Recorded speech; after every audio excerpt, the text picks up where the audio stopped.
अस्सलाम वालेकुम एवरीवन। इस वीडियो ट्यूटोरियल में मैं आपको बेसिक मॉडिफाई की कमांड सिखाऊंगा जो कि यूज होती हैं ऑटोकैड में सबसे ज्यादा। तो स्टार्ट करते हैं। तो उसके लिए मैं आपको बेसिक रेक्टेंगल से बेसिक लाइन से स्टार्ट करता हूँ। Let's draw line. For example मैंने ये लाइन ड्रॉ कर दी। Okay, escape command to get out of it. Now suppose I want to move it. So what do? Let's try. You can type in, आप type कर सकते हैं MOVE जो कि मूव की कमांड है, या फिर आप इसी मूव की कमांड को यहाँ से सेलेक्ट भी कर सकते हैं। तो सेलेक्ट करने के बाद वो आपसे ऑब्जेक्ट पूछेगा किसको सेलेक्ट करना है, तो आपने ऑब्जेक्ट को सेलेक्ट किया, एंटर दबाए। उसके बाद एक बेस पॉइंट बोलता है। बेस पॉइंट मतलब किसके रेफरेंस से आप मूव करवाना चाहते हैं। तो फॉर एग्जांपल मैं इसको इसके रेफरेंस से मूव कराना चाहता हूं, तो ये बेस पॉइंट, अब देखिए ये इसी पॉइंट से डिस्टेंस बताएगा, इसी पॉइंट का जब आपको जहां पे प्लेस करना है। आप ऑर्थो अगर मोड को ऑन करें तो ये स्ट्रेट प्लेस करेगा, स्ट्रेट अप और स्ट्रेट डाउन, जिस तरह स्ट्रेट लाइन बनाता है। या फिर अगर आप इसको ऑफ रखें तो आप इसको कहीं भी स्क्रीन में मूव कर सकते हैं।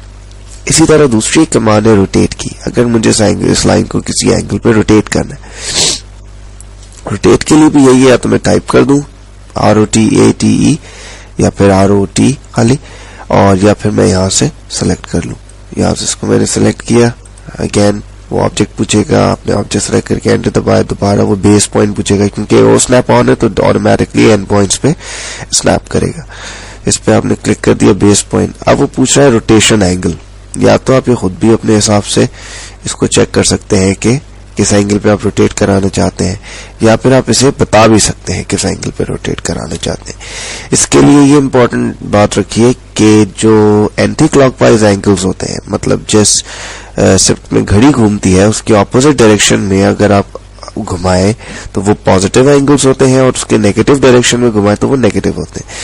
तो अगर मुझे इस लाइन को कहीं ऊपर लेके जाना है तो मुझे पॉजिटिव एंगल देना पड़ेगा, और कहीं नीचे लेके जाना है तो नेगेटिव एंगल देना पड़ेगा। तो फॉर एग्जांपल मुझे इसको नीचे इधर लाना है, सपोज 30 डिग्रीज, तो मैंने एंगल दूंगा -30 का, और एंटर दबा दूंगा तो इस लाइन को रोटेट करके इधर ले आएगा।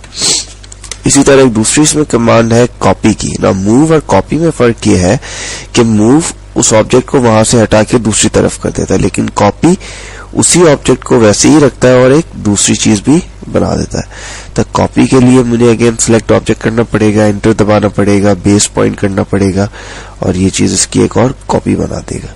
और चाहूं तो मैं इसको अभी एस्केप ना दबाऊं तो ये मल्टीपल कॉपीज भी आप इसकी बना सकते हैं। ये कमांड बहुत काम आती है मल्टीपल कॉपीज की आगे, जब आप किसी फ्लोर प्लान में लाइटिंग ऐसा कुछ दे रहे होते हैं, राइट। तो मैंने कुछ कॉपीज क्लिक कर ली जो मुझे आगे काम आएगी। एस्केप दबा दें। उसके बाद ये एक चीज इंपॉर्टेंट, इसमें ट्रिम की कमांड बहुत इंपॉर्टेंट है। ट्रिम की कमांड के लिए मुझे एक चीज मैं इसमें करता हूं कि फॉर एग्जांपल मैं एक लाइन यहां से ड्रॉ करूं ऐसे, ठीक है। अब फॉर एग्जांपल मुझे ये एज जो बाहर निकल रही है और ये एज जो बाहर निकल रही है इसको खत्म करना है। अगर मैं इसको ऐसे ही सिलेक्ट करके डिलीट कर दूंगा तो पूरी लाइन चली जाएगी। इस तरह ये भी। तो मैं ट्रिम के लिए TR लिखे और 2 दफा एंटर दबा दें, या फिर यहां से ट्रिम सिलेक्ट करके 2 बार एंटर दबा दें, और उसके बाद जो एज आपको खत्म करनी है उस पर क्लिक कीजिए, और जो दूसरी खत्म करनी है उस पर क्लिक कीजिए, तो ये इसको ऑटोमेटिकली खत्म कर दे। ठीक है जी। तो ये ट्रिम की कमांड होगी। उसके बाद एक बहुत इंपॉर्टेंट कमांड है मिरर की। मिरर जैसे शीशा बिल्कुल ऑपोजिट साइड पे इमेज बना देता है, उसी तरह ये मिरर की कमांड भी ऑपोजिट साइड पे इमेज बनाएगी। फॉर एग्जांपल मुझे इस लाइन का मिरर बनाना है इसके नीचे। अब मिरर कॉपी की तरह इसी पाथ पे नहीं लाएगा लाइन को, बल्कि वो इसके ऑपोजिट, जैसे शीशा में आएगा ना, बिल्कुल इसके ऑपोजिट इमेज उस तरह बनाएगा। तो मिरर की कमांड सेलेक्ट कीजिए, ऑब्जेक्ट को सिलेक्ट करें, फिर एंटर दबाएं। उसके बाद देखिए ऑटोकैड बोल रहा है specify the first point of the mirror line, मतलब जो शीशा जैसे होगा उसका। अब वो मिरर लाइन फॉर एग्जांपल मुझे इस में चाहिए, मैं आपको दिखा फॉर एग्जांपल मुझे ये लाइन चाहिए, इसको सिलेक्ट किया और ये लाइन मैंने इधर कर दी। तो और उसके बाद ये पूछता है कि इरेज सोर्स ऑब्जेक्ट, मतलब जो ओरिजिनल ऑब्जेक्ट है आप उसे डिलीट करना चाहते हैं या नहीं।